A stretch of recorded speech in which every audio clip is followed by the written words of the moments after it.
Well, hello, my pickles, my snowflakes, my turtles, and my no matter what club members. Ooh, no matter what club. I have a couple of these left. Contact me if you're interested. And I have a couple of the Sarah's turtle, larger sized, both glass. Then I have the ceramic ones that, hi, honey. It's early morning. It's not even 5 yet, and I'm up and ready to go. I'm taking an Uber challenge today. So, yeah, and last week, this day that I'm recording on was my busiest day. So I want to grab it because there we go. Anyway, I hope all of you are doing well and that you had a good day yesterday, which is always something that can contribute to a good day today. Nothing like putting your head on the pillow and knowing that you had your food, your plan, your way, and you didn't deviate. Okay? That's the important thing. Don't stray away from what's been a success for you. Why would you want to do that? Is any food really worth it? Is it? Waiting for the answer. I know that sometimes people plan rare and appropriate, and it works for them, and they're able to hop back on. But I think that the deal is that you plan it. You don't just spontaneously say, "Oh, what the heck? I'll just have this thing here that everybody else is having, and I'll be okay." That's stinking thinking, and it can get into it's like taking a rotten egg and smushing it on top of your head, and it's just going to drip on down and give you bad ideas. And it turns in, it always has for me anyway, turned into a slippery slope of, yeah, well, I already had that, so I might as well have that. And then tomorrow I'll be good, tomorrow. And how many of us have promised ourselves that tomorrow will be the day that we're good again? And it's just too much. Your digestion, you've been so good, you've been so dedicated, you've been so um, honest, you have so much integrity about your food plan. Why begin to think that this is okay? I know that the spring and summer are the toughest months for me, or were the toughest months for me, or I manage the toughest months right now because of the the cookouts, the eating outside, the picnics, all of those foods. It's so much easier in your safe little home during the winter to have your roast or your steak and maybe a couple of veggies and just staying that way. But the minute the world opens up, it's like, let's all get together and have food. It's so American, isn't it? Food, food, food, food, food. And it's great if you can maintain what it is that works for you. I know on social occasions, I usually, or used to, back when I had lettuce, I'd bring a salad. So then I knew I was covered no matter what. And if somebody's doing grill work where you're going, that's always great. You can just hover there, stay away from that picnic table of other things that are just so not on our food program, except maybe the eggs, the deviled eggs or something like that. So, you really need to be your own cheerleader and person that gives yourself the pep talk in the morning about how you want to handle your day. There's always going to be food pulls. They might be in your past and you don't really have them today, and you kind of look and say, wow, I always used to get pulled to that item. But wow, there were two different versions of that on that table, and I didn't have either. But then for some of us, it could be your first season, right? The first year that you're not having what you would usually have as the standard American diet fare at these places. And so it's kind of hard. There might be some white knuckling. It doesn't matter to me as a food addict if I'm satiated or not. It doesn't matter if I'm battling that Ms. Slick inside of me that wants me to have it, have it, have it. It's here, it's here. It must be okay. You haven't had it since, no, no. And it's hard. And what are you going to do at that moment called Ghostbusters? No, it's like hard. Some of my clients have always said, text me if you're in the middle of something. Go into the bathroom, close the stall door, and just text me that this is a difficult moment. Of course, I answer if I can, right? But there's just times that we just really need that prayer to a power greater than ourselves to keep us from like thinking we can have it, taking a nibble, taking a bite, taking a sliver, evening up whatever it is that there's a slice of. I'm very familiar with all of those things.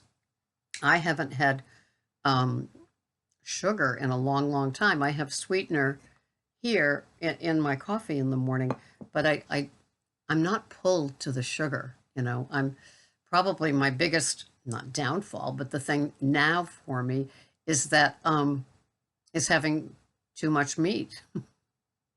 I love meat. And what's not to love about something that comes off the grill and it's hot and it's sizzling and it's like, that does it for me. I'm into that sort of thing. And it just continues to work for me. We did a mixed grill with one of my sons, his wife, and my grandchildren yesterday, and I have so much bounty left over. It was great. And I cooked sweet Italian sausage and even all beef hot dogs, ribeye steak, chicken breasts, spare ribs, burgers, just tons of meat.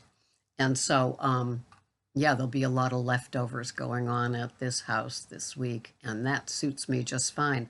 I've even put what I'm going to have, judging by what's left, into my chronometer so I know that I'm good for the next 3 days with the leftover meats. I froze some, like the burger patties that only 2 of the 6 were eaten, so that burger will go on to a keto pizza for Saturday.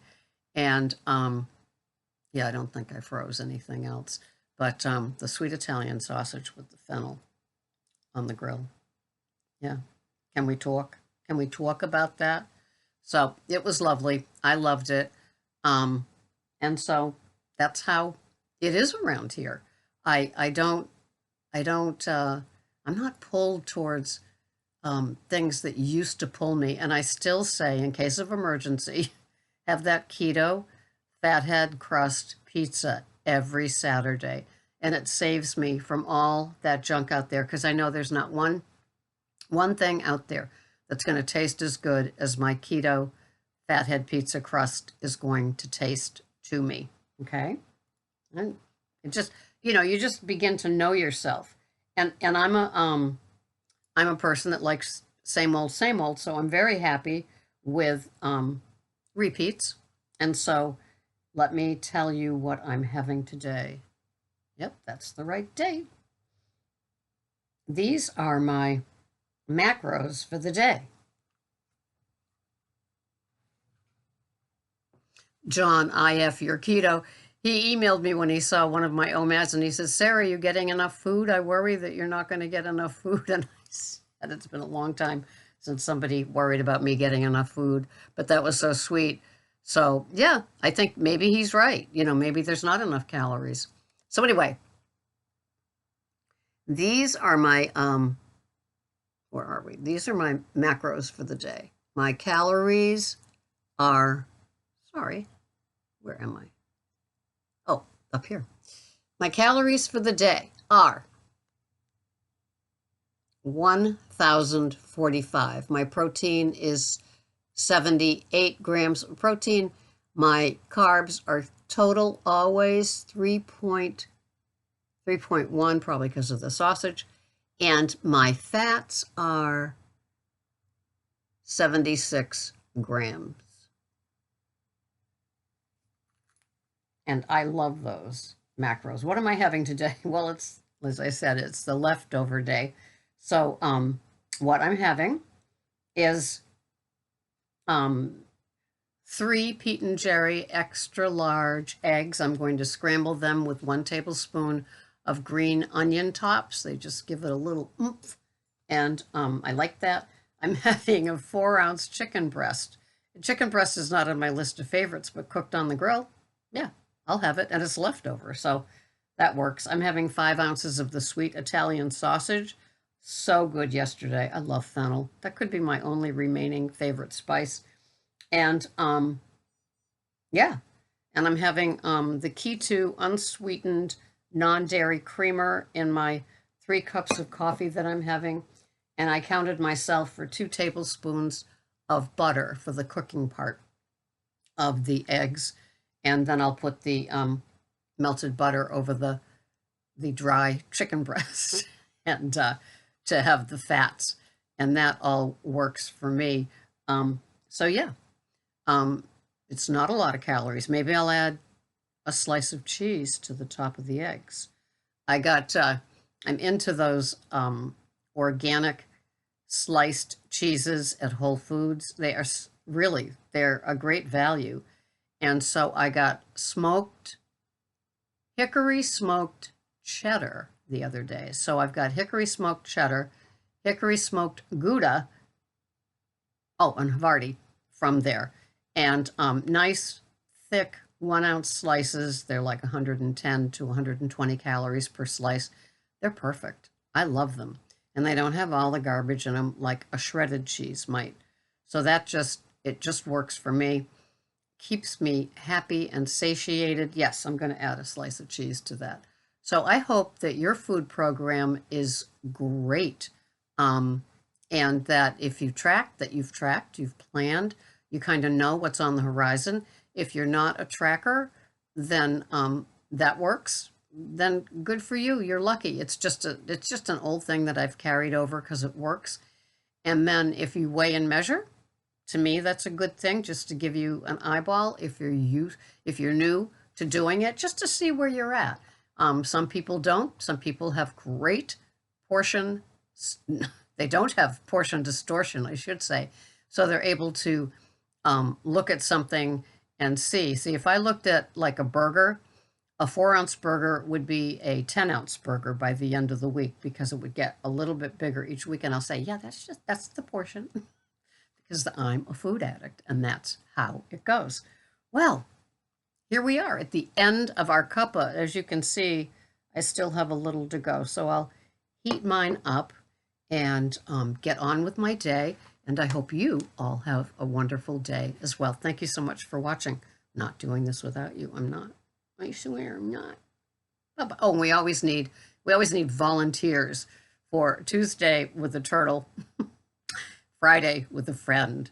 And I usually do recording in a perfect world Tuesdays at 9 a.m. and Saturday at 9 a.m. to accommodate those that work Monday through Friday at 9 a.m. So anyway, thank you so much. It's been a pleasure. I'll see you the next time. Bye-bye for now.